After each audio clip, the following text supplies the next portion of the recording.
بسم اللہ الرحمن الرحیم رب اغفر ورحم وانت خیر الراحمین۔ سامعین کرام، میں موصف علی اور آپ میرا یوٹیوب، فیس بک اور انسٹاگرام دیکھ رہے ہو۔ سامعین کرام، آج لاکھوں ہزاروں کے مجمع میں لوگ روڈوں کے کنارے کھڑے ہو کے اپنے مرشد کے دیدار کرنے کے لیے انتظار کر رہے تھے، لیکن اس ٹائم کہانی میں ٹویسٹ آئی جب حکومت نے کہا کہ سیکورٹی معاملات کی وجہ سے خان کو ہم نہیں لے کے آ سکتے اور لہٰذا ان کے وکلاء کو خان کے ساتھ جیل میں ملاقات کراتے۔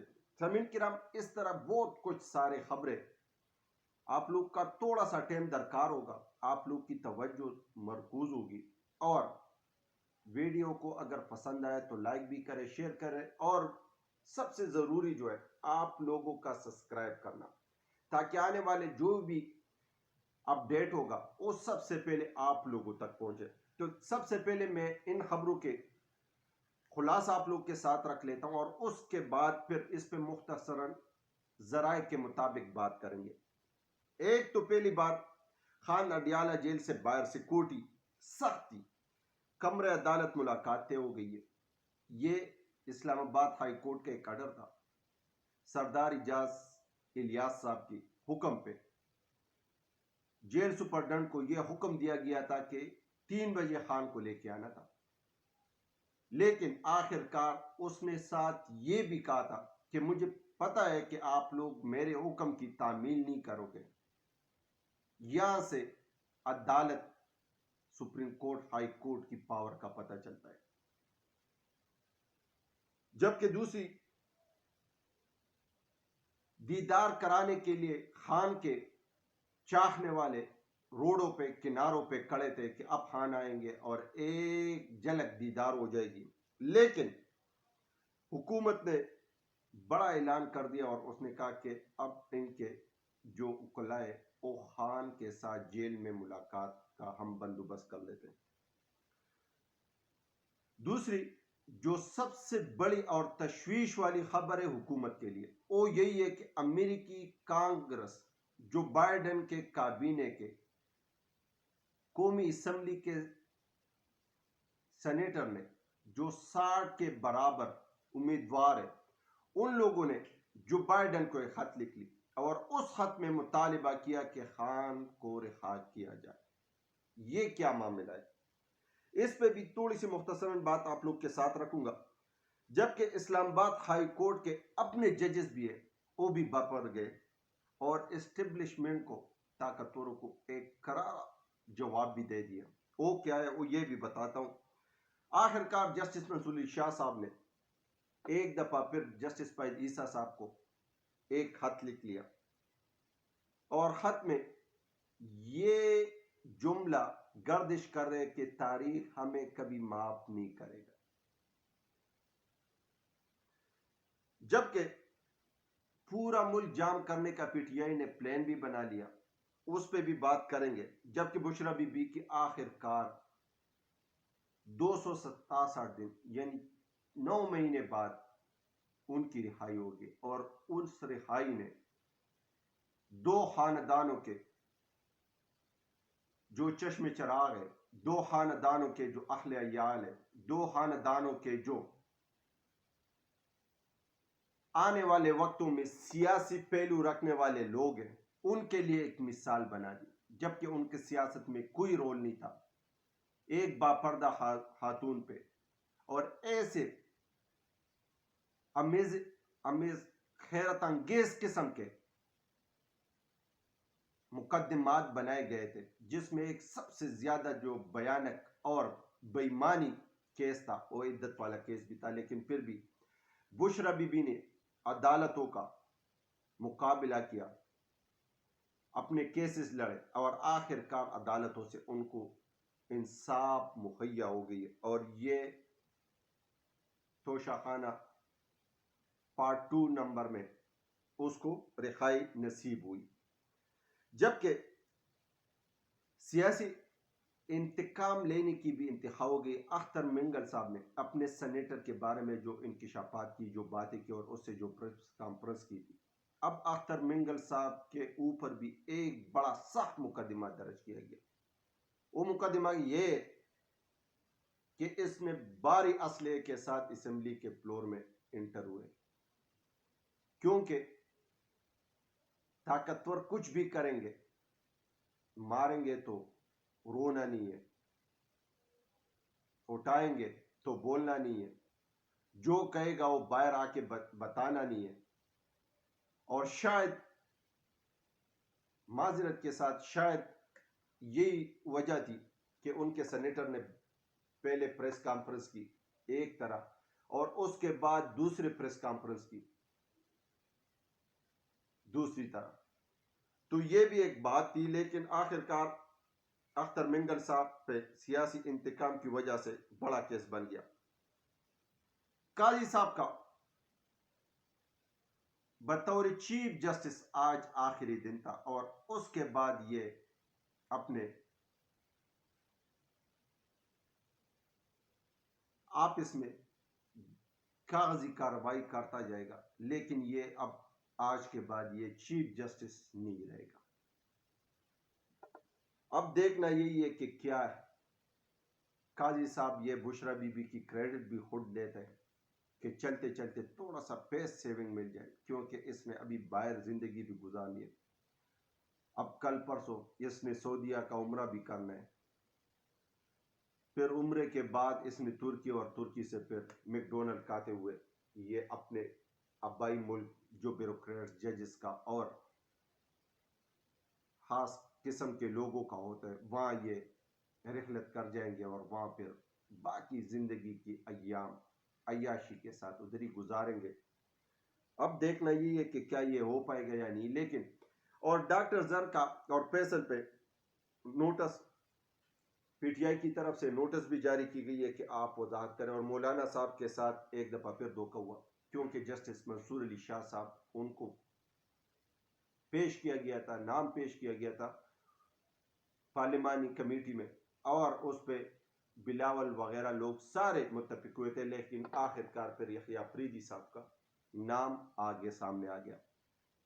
پہلے بات کر لیتے خان صاحب کی۔ خان صاحب کی ملاقات آج ہونی تھی عدالت میں، سردار اعجاز الیاس صاحب کی عدالت میں۔ اس نے آرڈر دیا تھا کہ ان کی وکلاء کے ساتھ ملاقات کی جائے، لیکن حکومت نے کہا کہ نہیں، اب ملاقات نہیں ہو سکتی، سیکورٹی سخت ہے، اور آخرکار شعیب شاہین، سلمان اکرم راجہ صاحب اور ایک اور چودھری صاحب ان کے ساتھ گئے اور ملاقات کی۔ ملاقات دو فیزوں میں ہوئے، پہلے فیز میں شعیب شاہین اور سلمان اکرم راجہ، اور دوسری فیز میں چودھری صاحب اور سلمان اکرم راجہ صاحب۔ جبکہ سلمان اکرم راجہ صاحب کی ملاقات میں یہ تاثر دیا جا رہا ہے کہ عمران خان صاحب نے ایسا تاثر دیا کہ کوئی اور نہ سنے۔ اب معاملات بہت سلمان اکرم راجہ صاحب کے ساتھ ہوں گے، لیکن شعیب شاہین کی طرف سے مختصر بات آئی ہے، وہ کہہ رہے کہ تقریباً خان کی جو داڑھی ہے وہ 1 انچ بڑی ہو گئی ہے، اس کو نہ ٹی وی مہیا کی گئی ہے، نہ ان کو کوئی اخبار دیا جا رہا ہے، اور نہ ان کو باہر دنیا کا کوئی خبر ہے۔ جب ان کو بتایا گیا کہ بشرا بی بی کی رہائی ہو گئی ہے تو وہ اس پہ بڑا خوش ہو گیا، اور پھر اس نے اپنے بہنوں کے بارے میں پوچھا تو شعیب شاہین صاحب نے کہا کہ 1-2 دن میں اس کی بھی رہائی ہو جائے گی۔ اب بات یہاں تک رکتی ہے۔ پھر اس نے آرٹیکل آئین 26 آئین ترمیمی آئین کے بارے میں بھی پوچھا، تو اس نے کہا، شعیب شاہین صاحب نے کہا کہ وہ ہو گئی ہے، تو اس نے کہا کوئی ہمارا سینیٹر MPA نے ٹوٹ گئے، تو بتایا کہ 2-3-4 بندوں نے ووٹ کاسٹ کیے۔ پھر مولانا فضل الرحمان صاحب کے بارے میں بھی پوچھا گیا کہ کیا اس نے ووٹ کاسٹ کیے، تو کہہ دیا کہ ہاں اس نے ووٹ کاسٹ کیے، تو اس پہ ان کے کچھ تحفظات ظاہر ہوئے۔ اب بات تو یہاں تک رک جاتی ہے۔ اب بات ہوتی ہے آگے خان کی رہائی کی۔ اب امریکہ کا جو کابینہ کا جو سینیٹر ہے، جو بائیڈن کے اسمبلی کے، ان میں سے 60 ممبران نے جو بائیڈن کو خط لکھا، اور اس خط میں سب سے بڑا مطالبہ یہی تھا کہ غیر قانونی طور پہ جو عمران خان جیل میں، اس میں نہ اثر رسوخ استعمال کر کے ان کو رہا کیا جائے۔ سیاسی استحکام کی وجہ سے پاکستان کی حالات خراب ہے، جبکہ آئینی ترمیم پہ بھی ان لوگوں کے بہت سارے تحفظات ہیں، پہلے بھی آپ لوگ کو بتا چکا ہوں. اب ان لوگوں نے یہ پوائنٹ سامنے رکھ دیا کہ جب ہم اپنے حلقے میں، کیوں الیکشن قریب ہے، جب اپنے حلقے میں جاتے ہیں تو لوگ انڈیا کی، فلسطین کی، سری لنکا، ایک دوسری جگہ کے خان کی رہائی کے بارے میں بات کرتے ہیں پاکستانی لوگ، جبکہ ایک ذرائع یہ بھی خبر دے رہے کہ پاکستان کی اوورسیز کمیونٹی بہت پاورفل کمیونٹی امریکہ میں، اس نے کملا ہیرس کے ساتھ بھی ملاقات کی، پاکستان کے معاملات کے بارے میں ان سے کچھ سوالات کیے، لیکن ذرا یہ بتا رہے کہ کملا ہیرس نے اس طریقے سے ان سوالات کے جواب نہیں دیے. پھر وہ جو بائیڈن کے ٹرمپ کے پاس چلے گئے. ٹرمپ اور کملا ہیرس نومبر کے الیکشن میں ایک دوسرے کے مد مقابل ہے. ٹرمپ نے اس پہ کملا ہیرس سے اچھے اس کی جوابوں کی رپلائی دی اور جوابوں کی اچھی جواب دے کر اس اوورسیز جو کمیونٹی ہے، اوورسیز جو این جی اوز کے لئے یا ایک پارٹی کے لئے یا ایک گروپ کے لئے، ان کو مطمئن کر دیا. اور آخر کار پھر ان گروپ نے جارحانہ طور پہ ٹرمپ کے ساتھ الیکشن میں کندھا سے کندھا ملا کر چلنے کا اعلان کر دیا. اب لوگ یہ بھی سمجھ رہے کہ آیا کیا وہ پائے گا یا نہیں، کیونکہ اب عمران خان صاحب کی رہائی بہت جلد متوقع ہے. لیکن دوسری طرف اب امریکہ سے بھی باتیں آنا شروع ہو گئی ہے. اب اسلام آباد کے ہائی کورٹ کے ججز عمر فاروق صاحب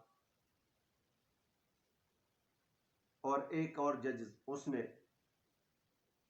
خاص قسم کے لوگوں کو پینٹی بھی لگائی اور اس نے کہا کہ عمران خان صاحب کے بہن کی ملاقات کیوں نہیں کروا دیتے، کیونکہ بہن نے، نورین خان نے عدالت میں کہا کہ میرا بھائی ایک آئینی اور قانونی طور پہ یہ مجھے حق ہے کہ میں ان سے ملاقات کر لوں. تو عمر فاروق صاحب نے اور جسٹس میاں گل اورنگزیب صاحب نے آرڈر دیا کہ ان کی ملاقات عمران خان صاحب سے کرائی جائے.